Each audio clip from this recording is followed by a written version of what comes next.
Gua bikin video tamparan seperti ini, sebenarnya gue pengen dunia ini jadi lebih baik, ya. Gue pengen kalian lebih baik, gue udah ngelihat arahnya dunia ini akan kemana dan gue nggak pengen kalian itu terjerumus jadi orang-orang yang nggak diinginkan di masyarakat. Gue pengen kalian semua yang nonton ini, itu selamat di dunia yang menurut gue pribadi itu menuju ke kehancuran. Kalian jangan pikir dengan kemajuan teknologi ini akan justru memudahkan umat manusia.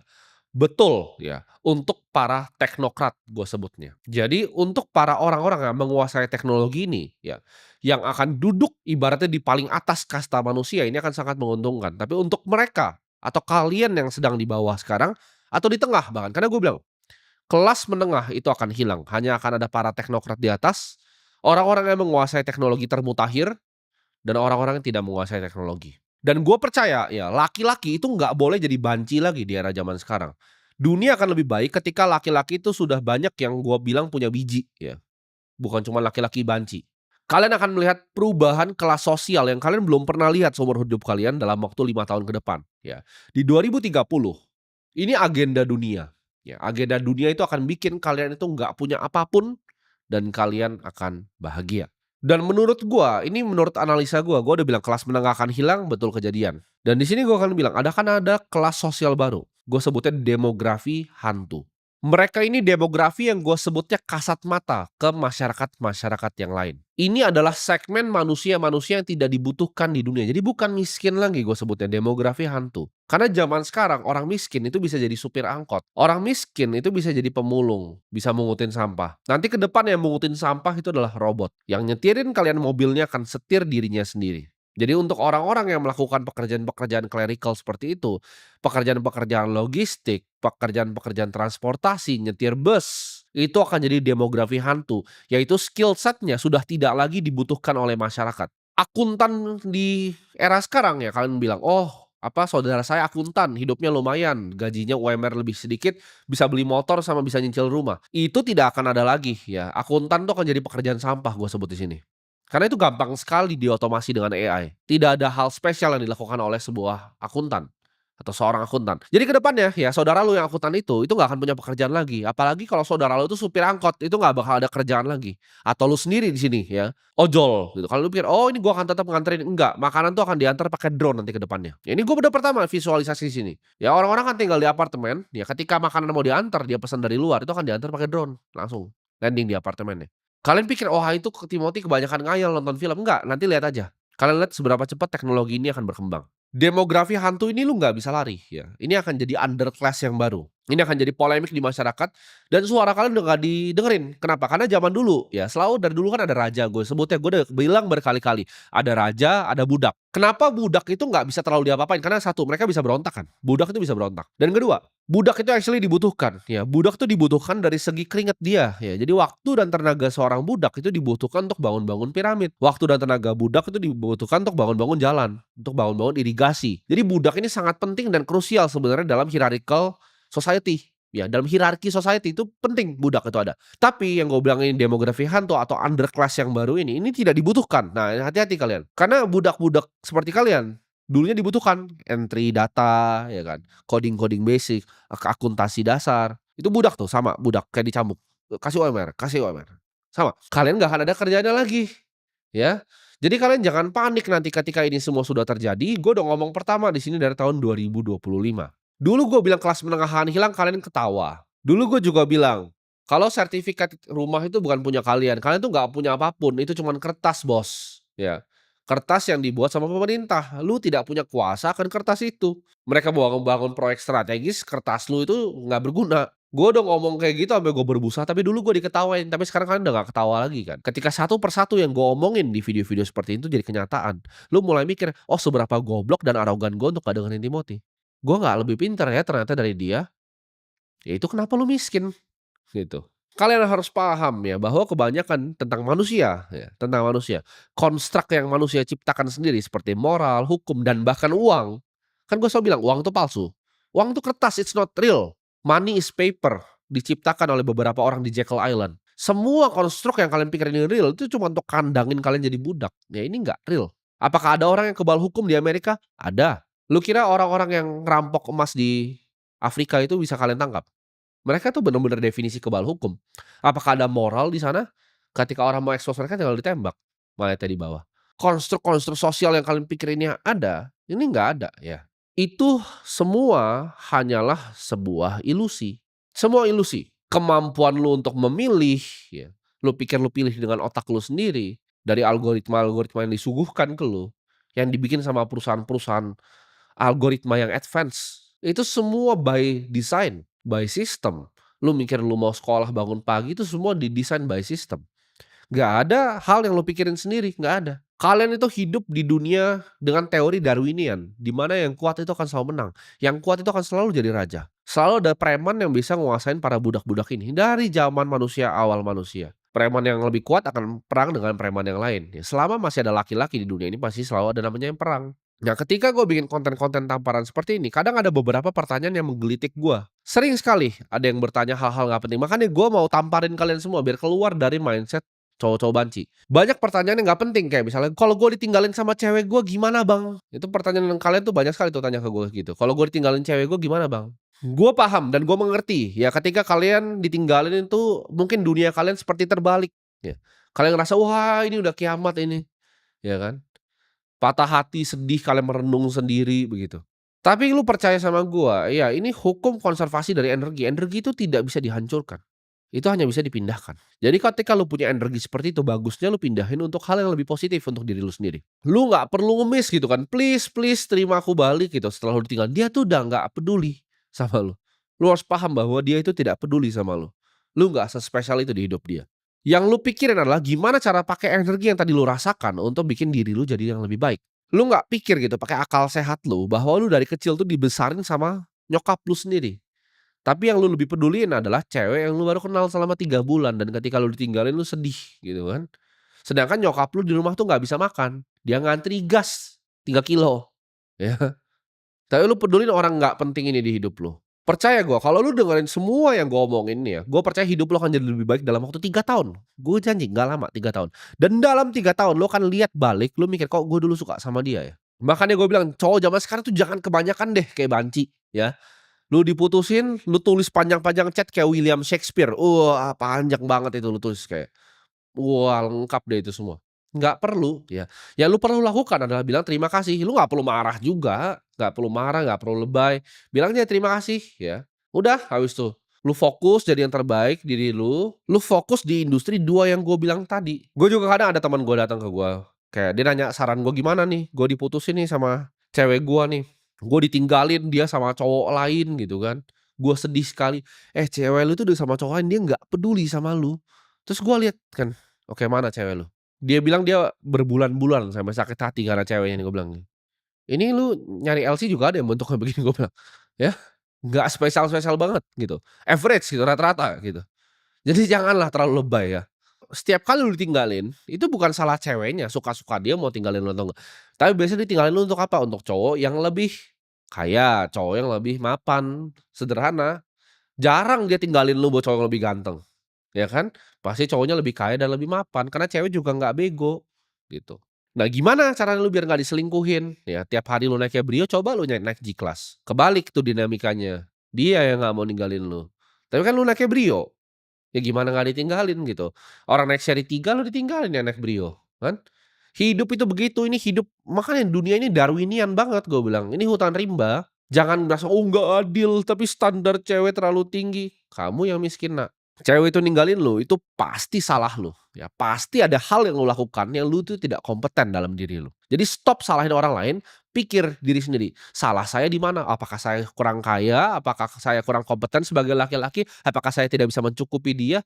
Ya lu cuma bisa ngajak liburan ke puncak macet-macet begitu, cewek lu maunya ke Paris, ya dia tinggalin sama cowok bisa bawa dia ke Paris, selesai kan. Lu nggak perlu ngerasa pengen balas dendam, lu nggak perlu ngapa-ngapain, lu fokus dalam 10, 15 tahun mungkin cewek yang lu tadinya sayang banget, yang lu bilang cinta hidup lu itu jadi janda anak satu dalam 10 tahun.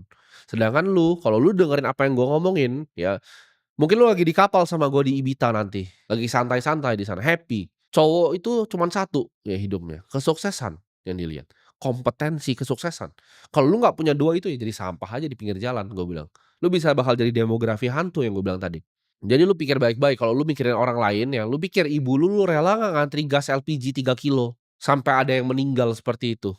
Coba bayangin itu ibu lu. Mungkin lu sekarang ngerasa nggak, "Oh bukan nih, gua nggak seperti itu." Nanti ya, ibu lu tuh akan ngantri makan kecoa, bukan gas doang ngantrinya, buat makan kecoa aja nanti ngantri. Itu gue bilang, ini akan pertama dalam sejarah manusia bahwa waktu dan tenaga tenaga manusia itu udah nggak dibutuhin lagi. Jadi lu jangan main-main sama apa yang gue ngomong ini. Gue kasih tahu budak tuh dibutuhin loh. Raja tuh takut loh kalau budaknya nggak mau kerja rame-rame. Tapi lu semua kalau nggak mau kerja rame-rame nanti, secara fisik udah bisa digantikan oleh robot. Buat apa ada lu lagi hidup gitu, mereka nggak akan mau lu hidup bahkan. Lu akan disingkirin jadi paling pinggirnya masyarakat. Lu nggak bakal punya tempat, lu nggak usah mikir bahkan lu bisa punya pasangan. Lu miskin itu karena 2 arogan dan bodoh. Coba lu lihat yang ngantri-ngantri seperti itu.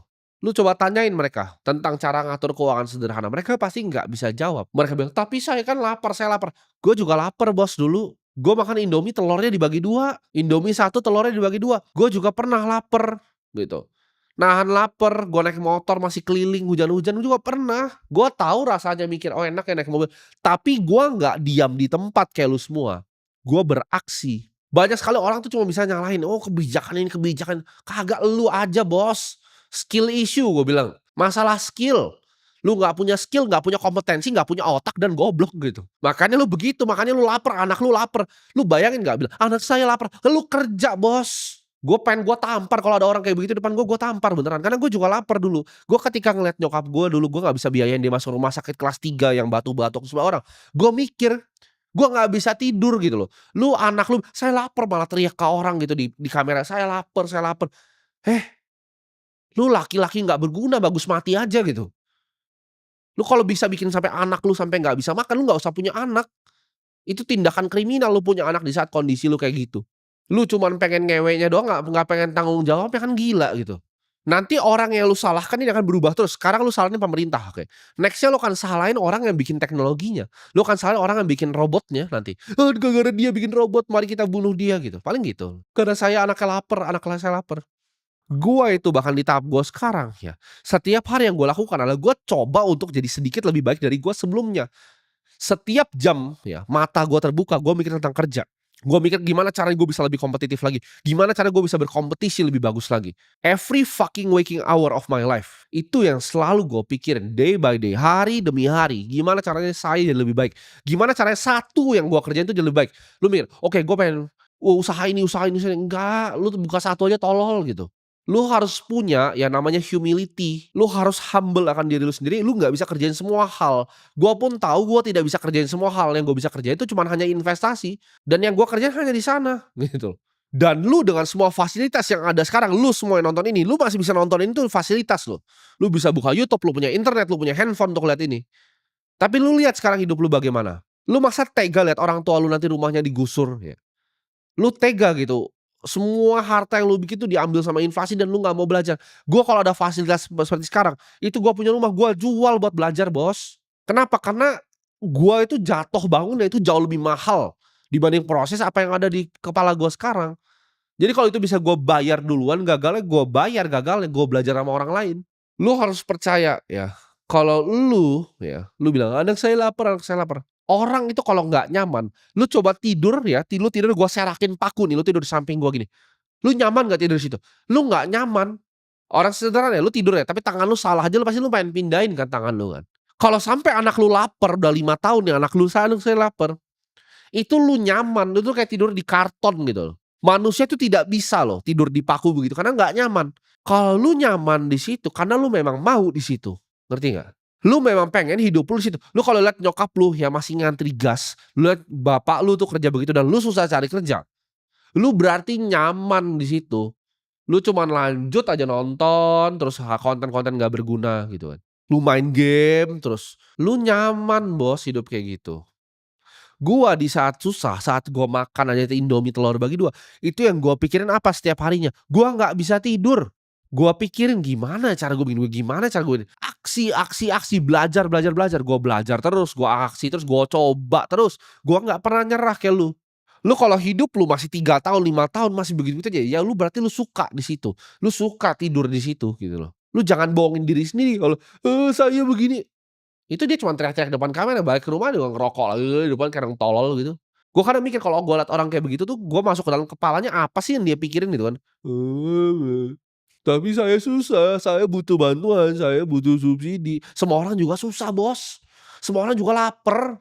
Semua karyawan gue di sini kerja mati-matian sampai malam. Tapi kan mereka punya kesempatan, gue nggak punya. Ya lu mati aja, nggak usah hidup gitu. Kebanyakan alasan. Ketika nyokap gue sakit, gue susah biayain, gue nggak bisa tidur.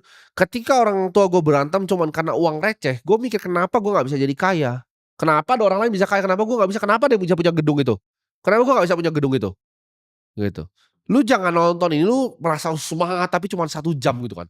Lu panas sejam terus kayak udah lu berhenti. Aksi, konsisten, terus menerus gitu. Jangan cuma sejam, 5 tahun setiap hari lu jangan stop kerja. Tiap hari Sabtu, Minggu kerja, Senin, Selasa, ya. 7 hari seminggu lu kerja, 14 jam minimal sehari, gua yakin lu nggak bakal miskin, tapi kan lu nggak mau. Lu nyaman tidur di situ. Orang karton kok di lantai, ya wis ah gua tidur di gubuk gua. Lu happy dengan kondisi lu sekarang. Lu bayangin ya, ini secara visual nih di otak lu ya, itu ada garis finish di situ. Deadline itu 5 tahun, Bos. Lu 5 tahun lu nggak finish di situ, lu makan kecoa ibu lu. Gua nggak bercanda, 5 tahun deadline-nya.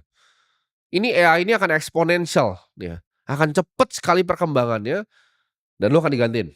Ketika lu masuk demografi hantu gue bilang tadi ya, lu cuma akan menangis, tapi ketika waktu itu ya, ketika lu menangis, kalau sekarang buruh berteriak, bos-bos masih butuh mereka untuk pabriknya, masih dibego-begoin, "Oh iya ya kalian naik sebentar ya gajinya ya." Tapi next-nya, "Ah mati aja lu gua ganti robot." Nah itu lu mati di situ. Lu berteriak-berteriak ke media tuh udah nggak ada fungsinya lagi. Makanya gua ngomong ini ya, gua bukan merendahkan lu, gua sayang sama lu. Gua pengen lu berubah, gua tahu garis finish-nya itu deket, ya waktunya tuh 5 tahun lagi, ayo lari gitu, pantat lu tuh gua tampar gini, lari gitu. Kalau perlu rambut lu gua jambak, gua bawa gitu. Karena serius gua, ketika nanti udah 2030 ya, 2035, 2040, gua ngeliat orang-orang begitu, gua nggak akan kasihan lagi, karena gua udah capek-capek nih, karena ngapain gua buang waktu gua. Harta paling berharga di hidup gua itu bukan uang gua, tapi waktu gua. Waktu gua tuh mahal gak bisa diambil lagi. Gua buang waktu gua ya, berbusa mulut gua ngomongin begini ke lu, biar lu bangun. Kalau lu nggak mau bangun, lu masih mau biarin diri lu nggak sayang sama keluarga lu nggak sayang bahkan sama diri lu sendiri, ya udah gua nggak bisa bantu lu lagi. Dan gua akan biarin gitu ketika lu nanti minta minta tolong nggak mau makan kecoa, gua biarin, ya. Sekarang gua tolongin lu dengan edukasi, tapi lu kalau nggak mau dengerin gua, dulu lu ketawain gua kan, "Oh dia main sekte-sektean." Lu lihat nanti yang datang ke tempat sekte-sektean yang lu bilang itu 2030 mereka jadi orang kayak gimana nanti. Ketika lu udah megang mata uang yang nggak berguna ya, kita semua udah pegang Bitcoin-nya banyak, kita ketawain lu nanti makan kecoa di situ, sekte-sektean."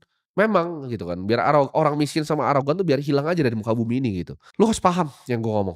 Sekarang lu bisa berteriak ke media karena lu masih dibutuhin, lu masih budak yang dibutuhin waktu dan tenaganya. Tapi ini pertama kali dalam sejarah manusia teknologi itu cukup canggih untuk menggantikan budak. Premisnya itu. Teknologi itu cukup canggih untuk menggantikan budak. Jadi lu jangan harap nanti ada hak manusia lu, ada hak lu ngapa-ngapain. Tidak ada hak lu, lu tidak punya hak karena lu tidak berguna nanti ke depannya. Jadi sampai jumpa di 2030 ya. Lu kalau mau berubah, berubahnya sekarang dan now is your time.